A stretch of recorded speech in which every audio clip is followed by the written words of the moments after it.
Hi,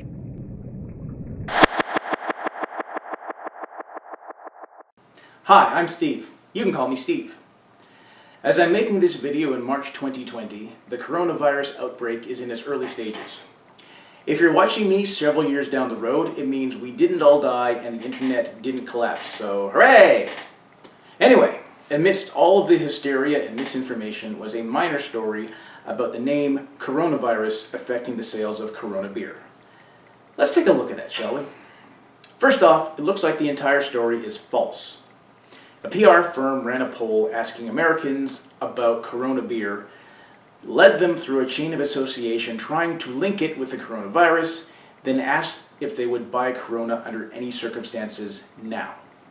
38% of the poll respondents said no, they wouldn't buy it. And the PR firm then took this to mean that 38% of Americans won't drink the beer because of the virus. Except that's not what the question asked. It didn't say, has the fact that the same word appears in both names made you want to stop drinking the beer? It didn't ask a reason at all. It's very sketchy logic to make any sort of association in any way. In fact, Corona's actual sales numbers haven't suffered at all. This whole thing is a marketing weasels taking advantage of a pandemic to be weaselly. So why do the virus and the beer have similar names? Corona simply means crown in Latin. The beer logo features a crown sitting on top of the name. The virus has a crown as well, in a way. If you obtain a live sample of coronavirus, which could be a fairly disgusting procedure, and look at it under an electron microscope, the little viruses are covered in little nubbly things that almost look like a crown or a halo. Other things have coronas as well, like the sun.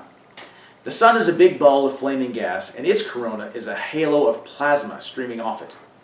The similarity of appearance of the virus halo to the solar halo is why the virus got the name in the first place. Once again, the virus got its name because of its appearance. The beer got its name because of a marketing appeal to high-class affluence. There is absolutely no connection between them. I've been saying the coronavirus as if the current outbreak is the only one. It's not. Coronavirus is a blanket term for a whole group of infectious viruses, all of which share that halo appearance. The infections they cause range from varieties of the common cold all the way up to pandemics like SARS or MERS. In fact, the virus responsible for this current outbreak is a close relative of the one that caused the SARS outbreak in 2003. The official name of this one is SARS-CoV-2, or Severe Acute Respiratory Disorder Coronavirus 2. Personally, I think they should have gone with SARS-2, the Wrath of Cov, but in most cases the sequel isn't as exciting. Before this, the virus was called 2019 nCoV, where the N stood for novel or new. It was a temporary placeholder name meant to show that this was a new coronavirus discovered in 2019, and the name was only intended to be used until they figured out what it actually was. You might have heard the term COVID-19 thrown around as well, which means Coronavirus Disease 2019, and refers to the illness caused by the virus and not the virus itself, because things weren't confusing enough already. As for how bad this is going to be, that's anyone's guess, although it's not looking good. Most of the cases are occurring in countries with governments notorious for playing fast and loose with the truth, or covering up bad news in order to save face.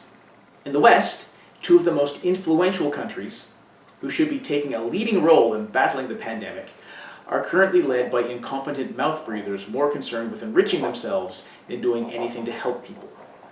I wouldn't trust any information coming out of the US right now. The EU might be your best bet to get reasonably accurate updates and warnings. In the meantime, keep washing your hands, don't touch your face, don't touch anyone else's face, and stockpiling and hoarding hand sanitizer is going to do you absolutely no good. Soap and water are your friends. Thanks for watching. I've been Steve.